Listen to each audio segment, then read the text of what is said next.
In the summer of 1944, the Eastern Front of the Second World War reached a decisive moment. The Wehrmacht, once advancing deep into Soviet territory, now faced the consequences of overextension, attrition, and repeated defeats. The Red Army, rebuilt after earlier losses, pressed forward with increasingly large offensives, seeking to reclaim occupied territory and push the Axis back towards Central Europe.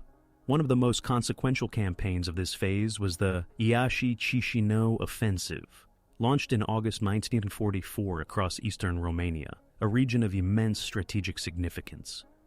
The political backdrop to this offensive was complex.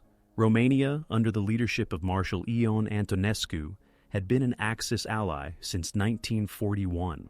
Its army had fought alongside Germany during the invasion of the Soviet Union, particularly in the battles for Odessa, Sevastopol, and Stalingrad.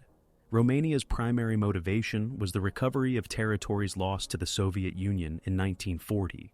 Bessarabia and northern Bukovina ceded after a Soviet ultimatum backed by the Molotov-Ribbentrop Pact. By aligning with Germany, Bucharest sought both territorial restitution and protection against Soviet expansion. However, by 1944, the fortunes of war had changed drastically. German forces were in retreat, Romania had already suffered enormous military losses, and the population endured economic hardship due to the demands of sustaining a prolonged conflict. For the Soviet Union, Romania represented both a military and political prize. Militarily, it lay along the route to the Balkans and Central Europe, regions still under Axis control. Politically, Romania was a major oil supplier for Germany, providing the Reich with more than half of its petroleum needs from the Ploiești oil fields. Cutting off this resource would weaken Germany's capacity to sustain mechanized warfare. Moreover, Romania's alignment shift could open the door for other states in the region, such as Bulgaria and Hungary, to reconsider their positions within the Axis alliance. By mid-1944, intelligence assessments from both sides reflected a growing imbalance. Soviet reconnaissance indicated that German and Romanian forces in the sector were overstretched and vulnerable. The Axis had approximately 35,000 men in Army Group South Ukraine, including the German 6th Army and Romanian 3rd and 4th Armies. The Red Army's 2nd and 3rd Ukrainian Fronts, under Marshals Rodion Malinovsky and Fyodor Tolbukin, mustered around 1 million troops, supported by more than 1,500 tanks and self-propelled guns, and over 1,000 aircraft. This numerical superiority was accompanied by an increasingly sophisticated Soviet operational doctrine, refined in earlier offensives such as Operation Bagration in Belarus. Civilian populations in the region lived under the shadow of uncertainty. In territories such as Bessarabia and Moldova, which had changed hands multiple times since 1940, local communities had experienced successive waves of occupation, conscription, and requisition. Farmers were compelled to supply grain and livestock to the armies. Villages were subjected to reprisals for suspected collaboration or resistance. For many, the approaching Soviet offensive represented yet another upheaval with unknown consequences. The Axis command faced a dilemma. German planners recognized the vulnerability of the Romanian front, but lacked reserves to reinforce it. The Wehrmacht's priority remained the central sector of the Eastern Front, where the devastating Soviet offensive in Belarus had destroyed Army Group Center. Romania was considered important, but secondary, and logistical constraints made large-scale redeployments impractical. Romanian leadership, increasingly disillusioned, sought ways to extricate the country from the war, but Antonescu hesitated to break with Germany without guarantees from the Allies. Thus, as August 1944 began, conditions were set for a decisive clash.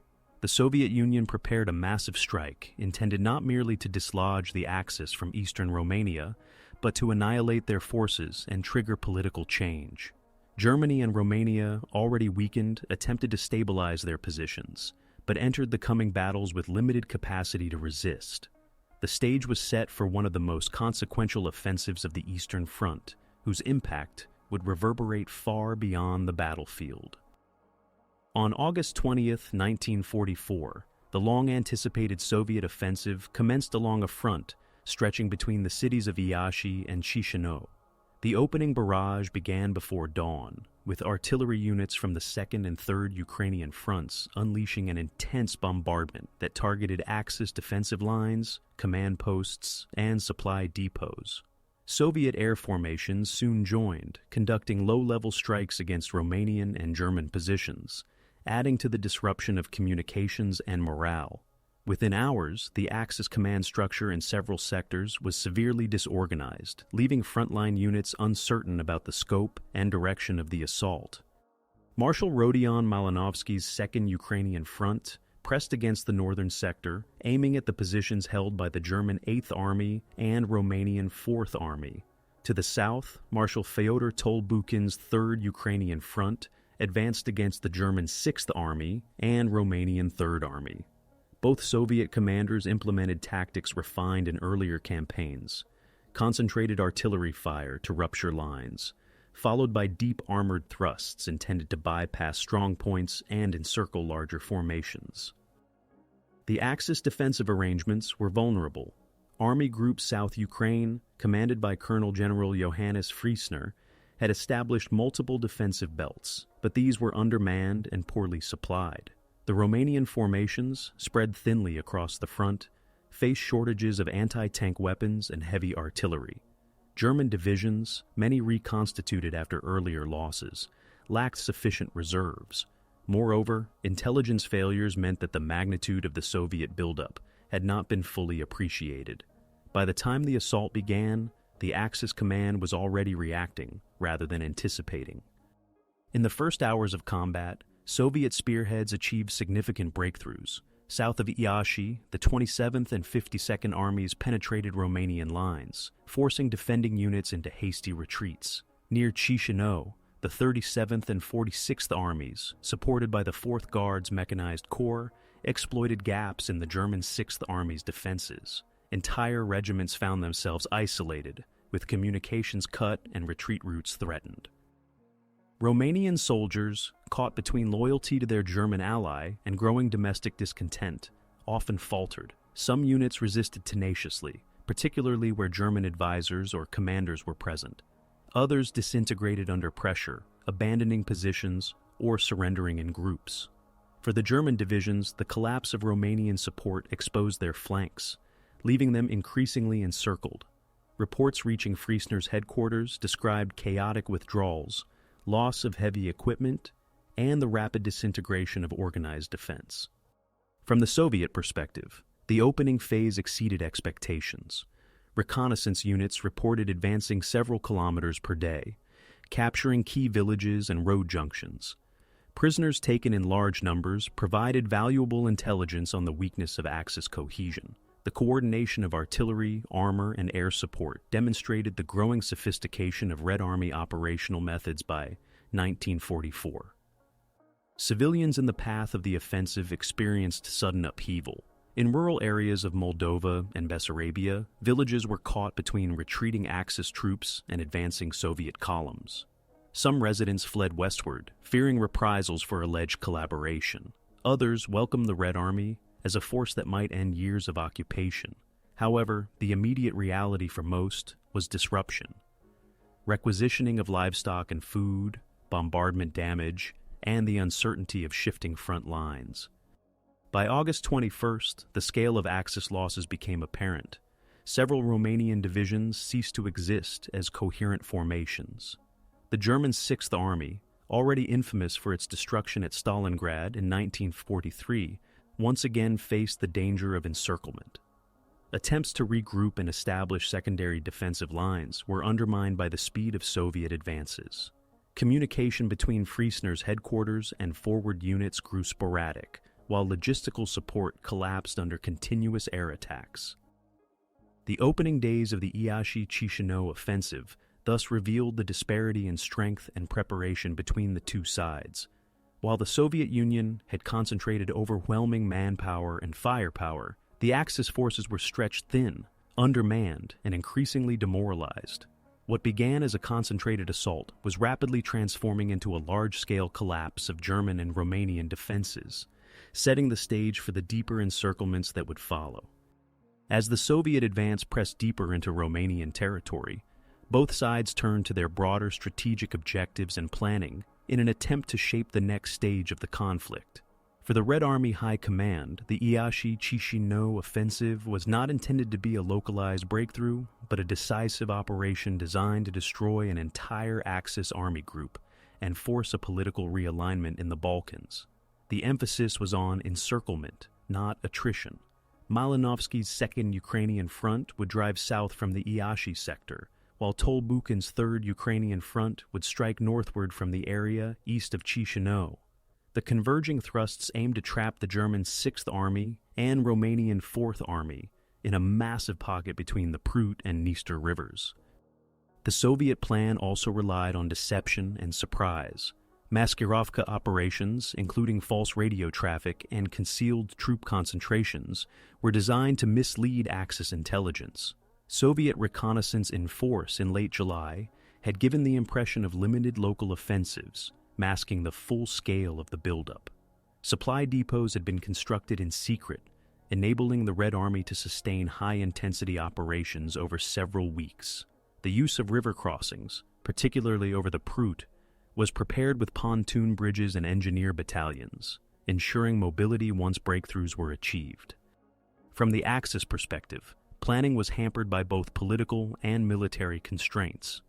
Colonel General Freisner and his staff recognized that Soviet forces had massed along the front, but Hitler and the German High Command continued to insist on holding territory at all costs.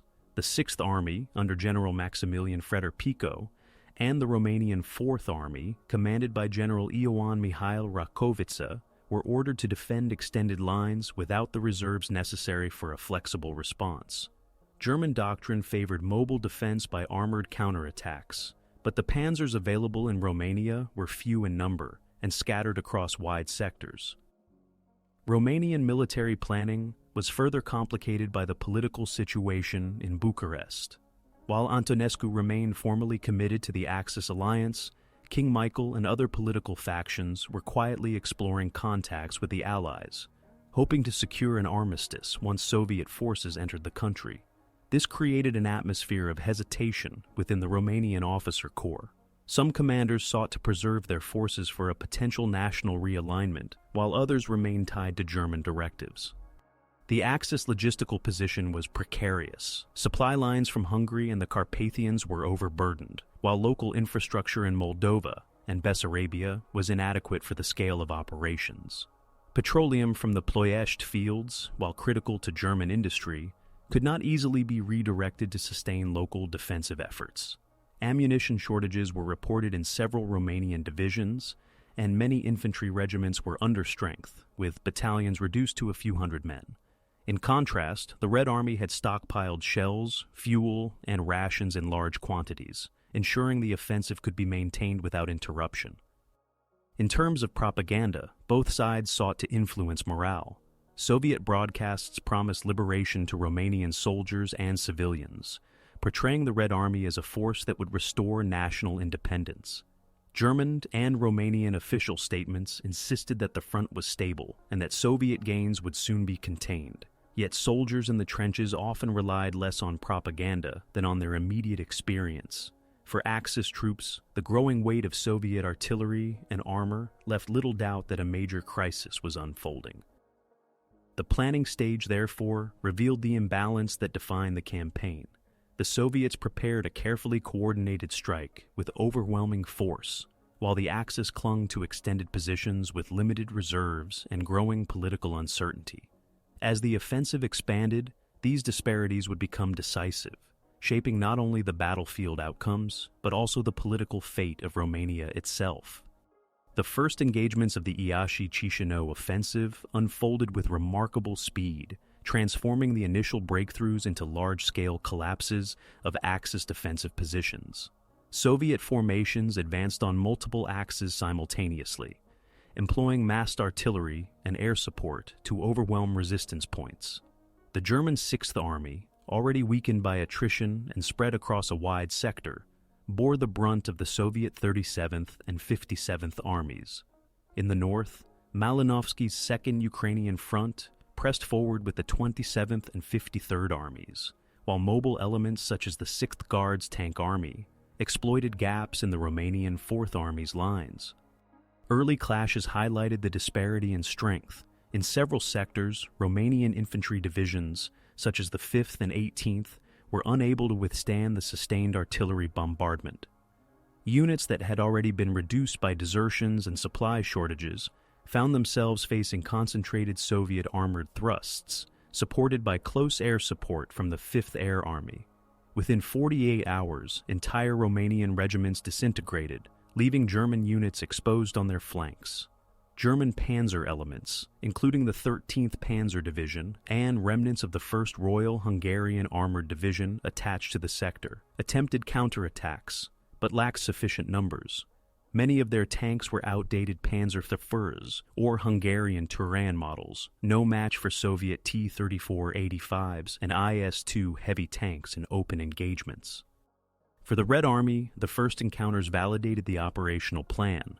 The use of deep battle tactics, artillery barrages to fracture defenses, followed by mechanized exploitation, produced rapid territorial gains. Soviet mechanized corps advanced up to 20 kilometers in a single day, capturing key road junctions and threatening to envelop Axis forces before they could establish fallback positions. Mobile groups moved to seize river crossings, particularly over the Prut, ensuring the encirclement phase could proceed. Civilians in the contested zones experienced the sudden shock of modern mechanized warfare. Villages were shelled, roads clogged with retreating Axis troops, and food stocks requisitioned by both sides. Refugees crowded into towns like Huși and Balți, seeking temporary safety. In many cases, local populations had little time to choose sides. Their immediate reality was survival amid the destruction. Some welcomed Soviet troops as liberators, particularly in territories annexed by the USSR in 1940, while others feared repressions associated with Soviet rule. The German 6th Army reported severe losses in the opening battles. Communications between corps headquarters and frontline units were disrupted by Soviet air interdiction, with supply convoys repeatedly destroyed by low-level bombing. Attempts to coordinate withdrawals were frustrated by the speed of the Soviet advance. By August 22nd, Friesner's staff acknowledged that several corps were effectively encircled or on the verge of collapse. Requests for reinforcements from Hungary or the Carpathians went unanswered. The German high command was already overstretched on multiple fronts. Romanian units faced a profound crisis of morale. Soldiers conscripted in earlier years, many poorly trained and equipped, saw little reason to continue the fight for an alliance that appeared increasingly doomed. Some formations attempted organized withdrawals toward the Carpathians. Others surrendered en masse. Isolated officers tried to rally resistance, but with German support dwindling, their capacity to act was limited. The early engagements thus revealed the rapid unraveling of Axis defenses in Romania. Soviet pressure, applied with overwhelming firepower and mobility, outpaced any attempts at stabilization. What began as localized breaches of Romanian lines quickly developed into a broader rout, with entire divisions destroyed or captured. This initial collapse set the conditions for the larger encirclement operations that would follow, sealing the fate of Army Group South Ukraine and accelerating Romania's political crisis. As the Soviet thrust deepened into eastern Romania, the scale of the crisis confronting Army Group South Ukraine became undeniable. The opening breakthroughs had rapidly expanded into a rolling collapse of entire defensive sectors, and by August 23rd, the front was unraveling. The Axis attempted to respond with hurried countermeasures, but logistical, political, and strategic difficulties compounded the crisis at every level.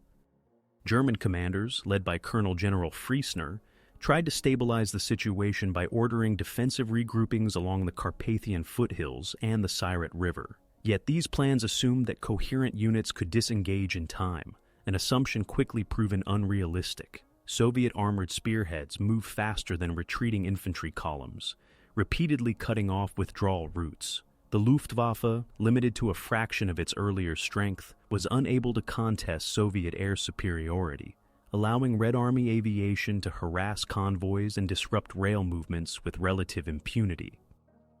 For the German 6th Army under General Freder Pico, the encirclement danger grew acute. Attempts to launch armored counterstrokes, such as those by elements of the 13th Panzer Division and the 20th Panzer Division, faltered against superior Soviet numbers and modern equipment. Fuel shortages limited mobility, and repeated air attacks destroyed bridges crucial for maneuver. German commanders reported that communications with Romanian units were increasingly unreliable, with some formations withdrawing without orders or abandoning positions altogether. The Romanian Third and Fourth Armies, nominally still aligned with Germany, faced growing disintegration. Casualties mounted, desertions accelerated, and entire regiments ceased to function as organized combat entities. The morale crisis was linked not only to battlefield conditions, but also to a shifting political environment in Bucharest. On August 23rd, King Michael I staged a coup, arresting Marshal Antonescu and announcing Romania's withdrawal from the Axis alliance. This political reversal left German forces in Romania effectively stranded, surrounded by units that no longer obeyed Berlin's commands. For Soviet planners, the escalation of the offensive was proceeding more effectively than anticipated. Malinovsky's Second Ukrainian Front advanced on a broad front, while Tolbukin's Third Ukrainian Front enveloped Chișinău from the south. By August 24th, Soviet reports indicated the capture of over 13,000 prisoners in a single day, with entire Axis divisions disarmed. Supply depots and artillery parks abandoned by retreating forces provided additional resources for the Red Army. Encirclement operations were now in full effect, with mobile groups cutting across the rear of German and Romanian formations. The crisis extended beyond the battlefield into the civilian sphere. Romanian towns in the path of the offensive experienced bombardment, shortages, and rapid changes in authority. Local administrations collapsed as German troops retreated, and Romanian officials awaited directives from the newly realigned government. Civilians were caught between competing demands, requisitioning by Axis troops on the move, the arrival of Soviet military authorities, and the uncertainty of how the armistice would be implemented. Internationally, the events in Romania reverberated quickly. The collapse of the Axis position in the Balkans opened a new strategic reality for both Germany and the Allies. Bulgaria, alarmed by the Soviet approach to its borders, reassessed its alliance with Berlin. Hungary, now directly threatened, faced the prospect of becoming the next major battlefield. For the Western Allies, Romania's defection promised to shorten the war in southeastern Europe and deprive Germany of its most important oil source at Ploiești. By the final week of August, the Axis command structure in Romania was close to paralysis. German officers struggled to extricate their units while contending with Romanian forces that had shifted allegiances. The attempt to salvage Army Group South Ukraine was becoming increasingly untenable as Soviet encirclement tightened and local populations turned against the retreating occupiers. The escalation of the Iași-Chișinău offensive had transformed a frontline battle into a full-scale strategic catastrophe for the Axis powers. The final week of August 1944 marked the peak of the Iași-Chișinău offensive, when the encirclement battles reached their climax and the destruction of Axis forces in Romania accelerated. Soviet operations, coordinated between the Second and Third Ukrainian fronts, unfolded with precision. Armored spearheads cut deep into the rear areas of Army Group South Ukraine, while infantry formations pressed relentlessly against fragmented defenses. The twin Soviet thrusts converged near Huși and Balți, effectively sealing the fate of the German Sixth Army and large portions of the Romanian Third and Fourth Armies. For the Axis, the situation deteriorated hour by hour. General Freder Pico's Sixth Army found itself split into isolated pockets, with some corps attempting to fight their way westward and others trapped near the Dniester. German reports described battalions reduced to company strength, artillery abandoned for lack of transport, and fuel shortages rendering armored vehicles immobile. Many divisions, such as the 76th and 79th Infantry, were overwhelmed by coordinated Soviet infantry and tank attacks, suffering catastrophic losses. The Romanian formations caught in the pocket, already demoralized by the coup in Bucharest, largely surrendered or disbanded. Soviet commanders capitalized on this disintegration. Malinovsky's 6th Guards Tank Army spearheaded thrusts designed to prevent any organized breakout, while Tolbuchan's 4th Guards Mechanized Corps moved rapidly to secure crossings and capture key towns. The air superiority of the 5th and 17th Air Armies ensured that Axis attempts to regroup were constantly harassed. Columns of retreating German vehicles were strafed and bombed along the limited road network, turning withdrawal into rout. By August 26th, Soviet accounts claimed advances of up to 40 kilometers in a single day, with thousands of prisoners taken. The peak of combat also had a devastating impact on civilians. Towns such as Chișinău and Iași became scenes of intense urban fighting, as retreating Axis units clashed with advancing Red Army formations. Residential districts were reduced to rubble by artillery duels, and shortages of food and medical supplies worsened. Refugee flows toward the Carpathians clogged transport routes, mingling with retreating soldiers and abandoned equipment. For the inhabitants of rural Moldova and Bessarabia, the chaos meant sudden requisitioning, forced evacuations, and the risk of reprisals depending on shifting military control. The broader Axis command faced a dilemma it could not resolve. Friesner attempted to organize a breakout toward the west, hoping to salvage fragments of his encircled forces by retreating through the Focșani Gate into Transylvania. Yet the rapid Soviet encirclement and Romania's defection rendered this plan nearly impossible.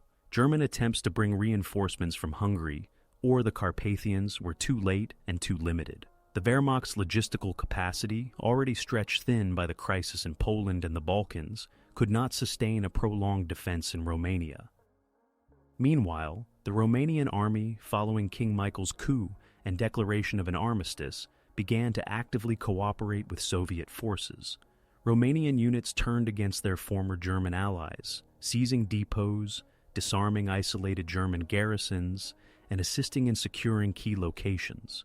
This reversal further undermined German efforts to maintain cohesion. In many areas, German units suddenly found themselves fighting not only Soviet attackers, but also Romanian troops familiar with local terrain. The Soviet advance during this phase was not without its challenges. Rapid movement strained supply lines, particularly for fuel and ammunition. Engineer units were forced to work constantly to repair bridges destroyed by retreating Axis troops. Some Soviet formations advancing too quickly risked overextending and encountering unexpected pockets of resistance. Nevertheless, the overwhelming superiority in manpower and material ensured that setbacks were temporary and the offensive retained its momentum. By August 28th, the outcome was clear. The German 6th Army was encircled and effectively destroyed. Estimates suggest that out of approximately 2,000 German soldiers engaged, fewer than half escaped captivity or death. Romanian losses, both military and civilian, were also severe, though the precise figures remain debated. Soviet casualty reports, while acknowledging significant losses, were mitigated by the strategic scale of the victory. The peak of the Iași-Chișinău offensive thus represented the decisive collapse of Axis resistance in Romania. Entire armies were annihilated, alliances shifted dramatically, and the strategic balance in southeastern Europe was irreversibly altered. What remained for the Axis forces was not organized defense, but desperate attempts at survival and retreat, as the offensive now transitioned toward its aftermath.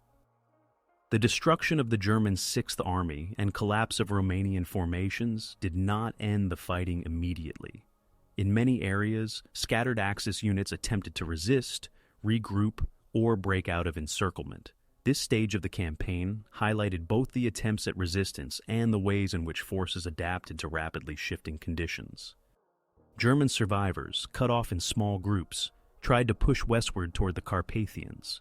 With supply lines shattered and communications lost, these movements were often improvised. Infantry companies reduced to a few dozen men marched at night to avoid Soviet patrols, while remnants of panzer battalions attempted to form mobile Kampfgruppen. Yet without fuel or air support, most were quickly intercepted.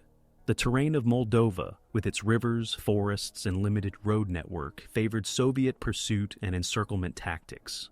Only a fraction of German units succeeded in escaping into Hungary or Transylvania. Romanian resistance was more fragmented. Following King Michael's coup, some units fought against their former German allies, while others simply dissolved. In areas where German garrisons held out, clashes between Romanian and German troops erupted, with Romanian formations seizing weapons depots and airfields. This internal conflict accelerated the breakdown of Axis cohesion. At the same time, Romanian forces began cooperating with advancing Soviet units, providing guides and logistical support. For many Romanian soldiers, the shift was a means of survival, as well as alignment with the new political reality in Bucharest. Partisan groups and underground networks also re-emerged during this period. In regions previously under Axis occupation, local resistance fighters took advantage of the power vacuum. They ambushed retreating German units, cut railway lines, and provided intelligence to the Red Army. While their role was secondary compared to the large-scale Soviet offensive, their actions further complicated the German withdrawal and symbolized the growing rejection of Axis control in Romania. On the Soviet side, adaptation was required to maintain momentum. Rapid advances strained supply lines, and fuel shortages occasionally forced armored columns to pause. Engineers labored to repair bridges across the Prut and Siret rivers, while medical units struggled to cope with the influx of prisoners and wounded. Soviet commanders adapted by redistributing captured Axis resources, including vehicles, ammunition, and horses, to sustain their operations. Coordination between mechanized and infantry units remained essential to prevent overextension, especially as some German formations continued to fight stubbornly, even in hopeless conditions. The psychological toll was significant for all participants. German soldiers, many veterans of earlier campaigns, faced the demoralizing realization of encirclement and abandonment. For Romanian troops, the sudden reversal of alliances created confusion and uncertainty about their role in the conflict. Soviet soldiers, while buoyed by success, were aware of the high casualties sustained during the rapid assault. Civilians endured yet another cycle of upheaval, property seized, families displaced, and uncertainty over future governance under Soviet occupation. The resistance and adaptation during this phase illustrated the fluidity of the campaign. For the Axis, improvisation was a matter of survival, rarely effective against overwhelming Soviet superiority. For Romania, adaptation meant a political and military reorientation that reshaped the country's role in the war. For the Soviet Union, adjustments ensured the offensive did not lose momentum, despite logistical challenges. These dynamics collectively underscored that the Iași-Chișinău offensive was not only a military disaster for the Axis, but also a moment of transformation in southeastern Europe. The turning point of the Iași-Chișinău offensive came in the final days of August 1944, when Soviet encirclements fully closed and the last organized Axis attempts at resistance collapsed. The converging advances of the 2nd and 3rd Ukrainian Fronts completed a vast pocket east of the Carpathians, trapping much of the German 6th Army and significant elements of the Romanian 3rd and 4th Armies. What had begun as a calculated Soviet plan to break through and surround now reached its decisive stage, with Axis forces either destroyed or forced into surrender.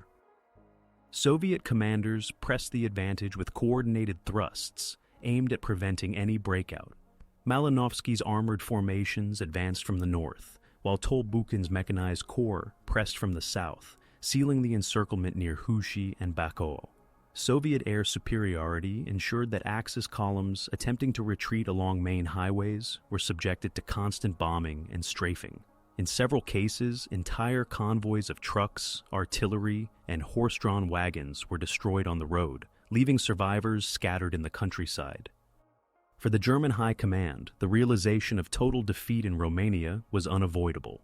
Reports arriving at Freisner's headquarters described encircled divisions surrendering en masse, others reduced to fragments after desperate breakout attempts. Some groups fought to the last, particularly Waffen-SS detachments and certain panzer regiments, but their resistance only delayed the inevitable.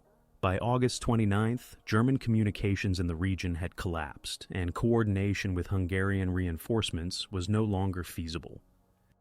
Romania's political shift on August 23rd intensified the Axis predicament. Romanian troops, now officially aligned with the Allies, actively hindered German efforts to regroup. Bridges were seized or destroyed by Romanian units to block German retreat routes. Airfields were turned over to Soviet use. facilitating continued aerial pressure. For German soldiers, the sudden hostility of their former ally compounded the sense of isolation. For Romanian forces, the turning point meant a swift redefinition of their role, from defensive ally of Germany to active participant in the Soviet-led campaign. The collapse of Axis resistance also produced massive numbers of prisoners. Soviet records indicate that by the end of the operation, over 100,000 German troops and nearly 1,000 Romanian soldiers from pro-Antonescu formations were captured.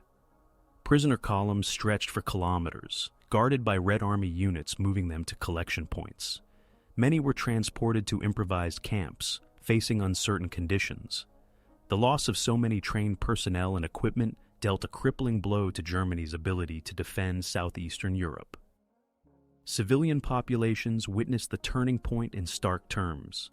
Towns such as Chișinău changed hands definitively, with Soviet authorities quickly re-establishing control. For residents, this meant the imposition of new political structures, requisitioning of resources, and the return of Soviet administration after years of Axis occupation.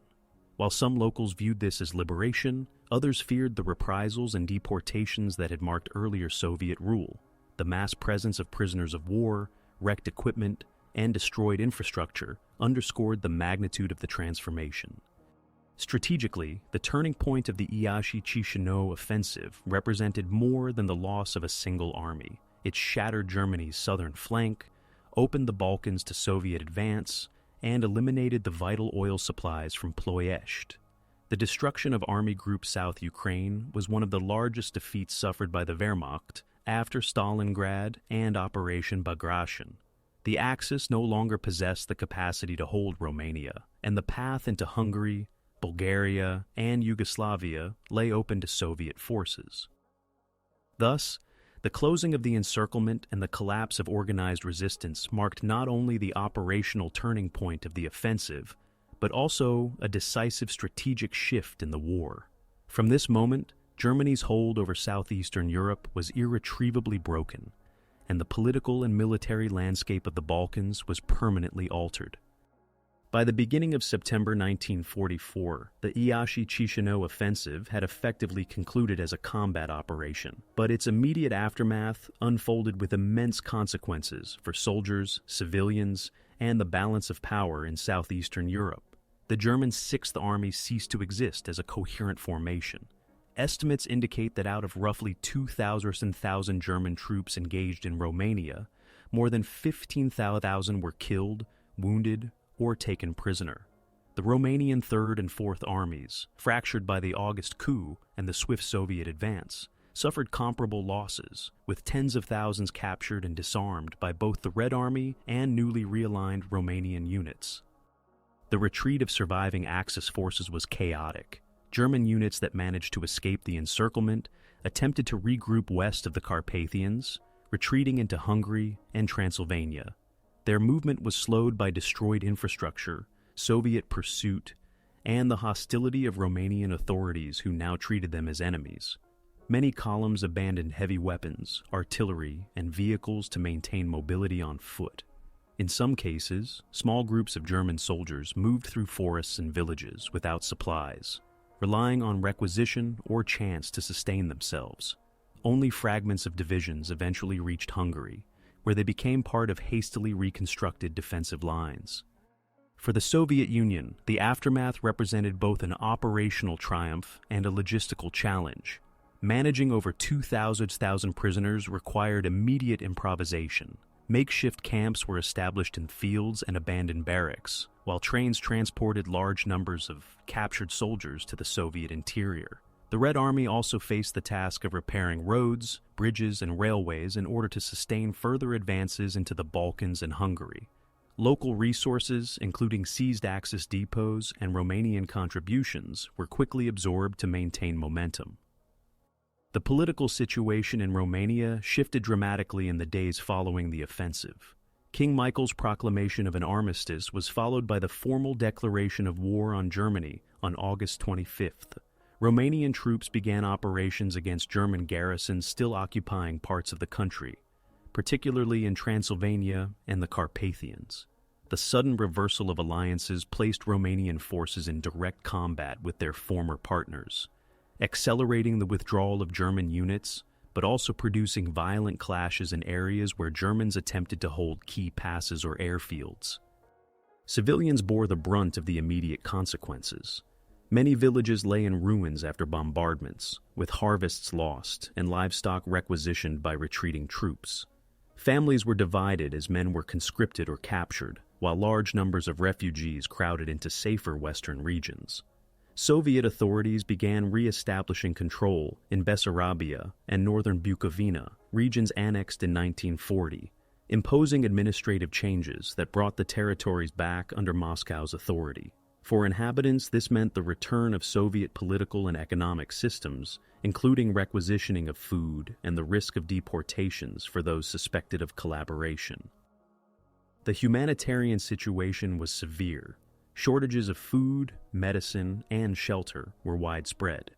Epidemics of typhus and dysentery broke out in some areas due to the movement of large populations and the destruction of infrastructure. Relief was scarce, as local governments were overwhelmed, and Soviet authorities prioritized military logistics over civilian welfare. In towns like Chișinău, the combination of destroyed housing, damaged water systems, and influxes of displaced people created dire living conditions. On the military front, the Red Army quickly exploited its success by advancing towards central Romania and the Balkans. Soviet units moved into Bulgaria by early September, forcing its government to abandon its Axis ties. In Hungary, preparations began for defensive battles along the Carpathians and later near Debrecen. The collapse of the Axis position in Romania meant that Germany lost its most important oil source, crippling its ability to fuel mechanized warfare. This strategic loss compounded the defeat, ensuring that the repercussions extended far beyond the battlefield. The aftermath of the Iași-Chișinău offensive therefore marked both the destruction of Axis forces in Romania and the transformation of the region's political order. Retreat, surrender, and occupation defined the final days of combat, while civilians faced devastation and uncertainty. Germany's southern flank had been shattered, and the road into Central Europe lay open, setting the stage for the next phase of the Soviet advance. The legacy of the Iași-Chișinău offensive was profound, reshaping both the military and political landscape of southeastern Europe. In strictly military terms, it was among the most decisive Soviet victories of the Second World War.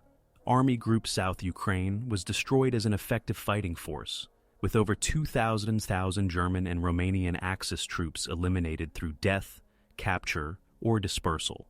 Entire divisions ceased to exist, and the Wehrmacht's capacity to mount organized resistance in the Balkans collapsed. The destruction of the German Sixth Army for the second time in less than 2 years underscored the exhaustion of German military resources and the futility of further large-scale operations in the east. The consequences extended far beyond the battlefield.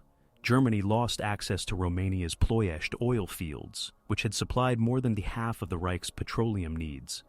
Without this resource, sustaining armored warfare and air operations became increasingly impossible. From this moment onward, the German war effort was forced into chronic shortages, undermining its ability to resist the Allied advance both in the east and west. Strategic mobility, already severely restricted, was further reduced, hastening the collapse of the Axis war machine. Politically, the offensive triggered a chain reaction. Romania's defection from the Axis on August 23rd realigned the balance of power in the region. By declaring war on Germany and joining the Allies, Romania opened its territory to Soviet forces and contributed directly to subsequent operations in Transylvania and Hungary. The coup by King Michael III became a turning point in Romania's modern history, leading not only to immediate military consequences, but also to long-term political transformation.